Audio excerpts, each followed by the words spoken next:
لأجاريهم قلدت ظاهر ما فيهم فبدوت شخصا آخر كي أتفاخر. Bismillahirrahmanirrahim. Assalamualaikum warahmatullahi wabarakatuh. Anak-anak yang solih dan solihah, kelas 3 Abu, 3 Umar, dan 3 Usman, insya Allah pada hari ini kita akan sama-sama belajar mengenai hati tentram dengan berperilaku terpuji. Berperilaku terpuji itu ada banyak kan ya. Nah, sekarang kita akan khususkan pembahasan materi kita pada sikap ikhlas dan memohon pertolongan. Ikhlas artinya tulus hati atau bersih hati. Ikhlas juga artinya niat yang benar dalam melakukan segala sesuatu. Setiap amal kebaikan harus dilakukan dengan ikhlas karena Allah. Hanya amal yang ikhlas yang diterima oleh Allah. Sebaliknya, amal yang tidak ikhlas akan sia-sia dan tidak diterima oleh Allah.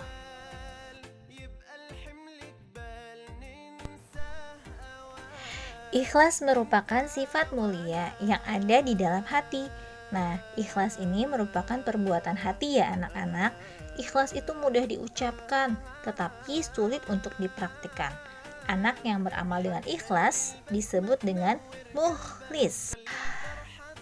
Berikut ini adalah ciri orang mukhlis atau ciri anak yang beramal dengan ikhlas. Yang pertama adalah beramal dengan sungguh-sungguh, baik dalam keadaan sendiri maupun bersama orang lain. Contohnya adalah sholat. Anak yang ikhlas ketika dia sholat sendiri di rumah ataupun sholat berjamaah di sekolah, sholatnya akan sama khusyuknya, sama baiknya, sama tumakninanya. Dia bisa sholat dengan tenang, setiap zikir dan doanya dibaca, gerakannya tumakninah, tenang. Itu adalah anak yang ikhlas ketika sholat. Ada orang yang melihat dia sholat ataupun tidak ada yang melihat dia sholat, dia akan tetap membaguskan sholatnya. Yang kedua, tidak mengharap pujian orang lain. Dia akan sedekah saat ada orang yang melihatnya ataupun tidak ada yang melihatnya. Dia akan berbuat baik saat ada yang melihatnya ataupun tidak ada yang melihatnya, karena dia beramal ikhlas karena Allah, ingin mendapatkan pahala dari Allah. Yang ketiga, tidak pernah terpengaruh pujian orang lain.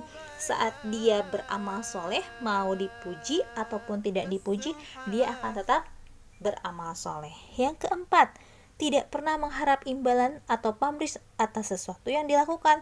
Contohnya misalkan, aku mau bantu bunda cuci piring, tapi nanti beliin aku es krim ya bunda. Nah, kalau seperti itu berarti membantu bunda mencuci piring belum ikhlas karena masih mengharapkan balasan. Sedangkan anak yang ikhlas, dia akan membantu bundanya meskipun tidak mendapatkan imbalan apapun. Dan yang kelima, tidak pernah mengingat-ingat kebaikan yang pernah dilakukan. Misalkan, adek bantu bunda dong untuk nyapu. Bunda kan tadi udah aku nyapunya pagi. Nah, anaknya ikhlas, dia tidak akan pernah mengingat apa yang sudah dia lakukan. Dia akan terus berbuat kebaikan karena dia sudah ikhlas berbuat kebaikan untuk mendapatkan pahala dari Allah. Nah, berikut ini adalah contoh perilaku ikhlas dalam hidup sehari-hari. Yang pertama adalah menemani adik bermain dengan senang hati ketika ibu sedang memasak. Jadi kalau ibu kita sedang repot misalkan di dapur, adik tidak ada yang menemani, tidak perlu tunggu perintah bunda ya nak ya untuk menemani adik. Temani adik dengan senang hati, perlakukan dia dengan baik, ajak bermain dengan baik agar meringankan tugas bundanya ya nak ya. Yang kedua adalah membantu teman dengan ikhlas tanpa mengharap imbalan. Misalkan teman kita jatuh, tolonglah dia tanpa harapan imbalan apapun. Yang ketiga, membersihkan papan tulis dengan ikhlas, tidak mengharap pujian guru atau teman. Dan yang keempatnya, belajar dengan sungguh-sungguh dengan ikhlas agar mendapat ilmu yang bermanfaat. Jadi, saat kalian belajar, yang diharapkan bukan nilai bagus ya nak ya, atau ranking 1 atau pujian mama papa, tapi yang harus kalian harapkan adalah ilmu yang bermanfaat agar ketika kalian belajar, kalian mendapatkan pahala yang banyak dari Allah Subhanahu wa Ta'ala. Nah, Jika anak muslim sudah mampu berperilaku ikhlas, maka dia akan mendapat beberapa keutamaan. Yang pertama, hati menjadi bersih dari sifat tercela. Yang kedua, amal kebaikannya akan diterima oleh Allah. Yang ketiga, mendapat pahala dan ridho dari Allah. Yang keempat, mendapat ketenangan dalam hidup. Dan yang terakhir, terhindar dari perilaku dosa seperti ria. Miss, ria itu apa? Ria itu adalah beramal solih ingin dilihat oleh orang lain. Beramal baik ingin dipuji orang lain. Itu adalah ria.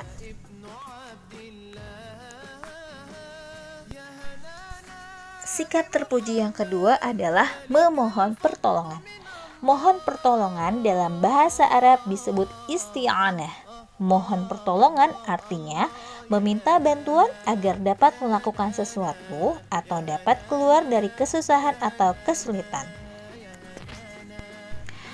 Memohon pertolongan ada banyak macamnya. Yang pertama, mohon pertolongan agar dimudahkan dalam melakukan sesuatu. Yang kedua, mohon pertolongan agar lepas dari kesulitan yang menghimpit. Yang ketiga, mohon pertolongan agar terhindar dari bahaya. Dan yang keempat, mohon pertolongan agar sembuh dari penyakit. Nah, berikut ini adalah contoh perilaku memohon pertolongan hanya kepada Allah.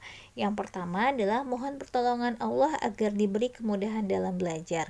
Jadi, setiap kalian menemukan pembelajaran yang sulit, entah itu matematika, entah itu tahfiz, entah itu bahasa Inggris atau bahasa Arab, jangan lupa setiap sholat berdoa, "Ya Allah, mudahkanlah aku untuk menghafal Al-Quran. Ya Allah, mudahkanlah aku untuk memahami matematika.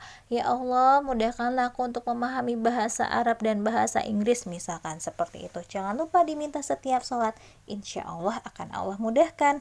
Nah, yang kedua, sebelum berangkat sekolah jangan lupa pamit dulu sama orang tua. Mohon pertolongan Allah agar diberi keselamatan.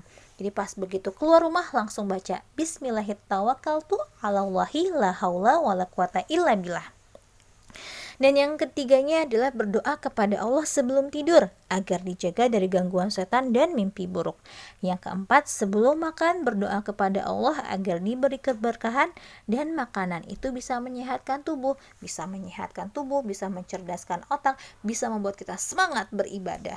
Nah, itu fungsinya memohon pertolongan dalam doa. Baik anak-anak yang solih dan solihah, demikianlah materi kita hari ini mengenai perilaku terpuji, yaitu sikap ikhlas dan memohon pertolongan. Semoga Allah memudahkan kita semua untuk memahami materinya, dan Allah mudahkan pula kita untuk mengamalkan isinya, yaitu mengamalkan sikap ikhlas dalam hidup sehari-hari dan memohon pertolongan dalam setiap kesulitan dalam kehidupan. Miss Isni pamit undur. Terima kasih. Wassalamualaikum warahmatullahi wabarakatuh.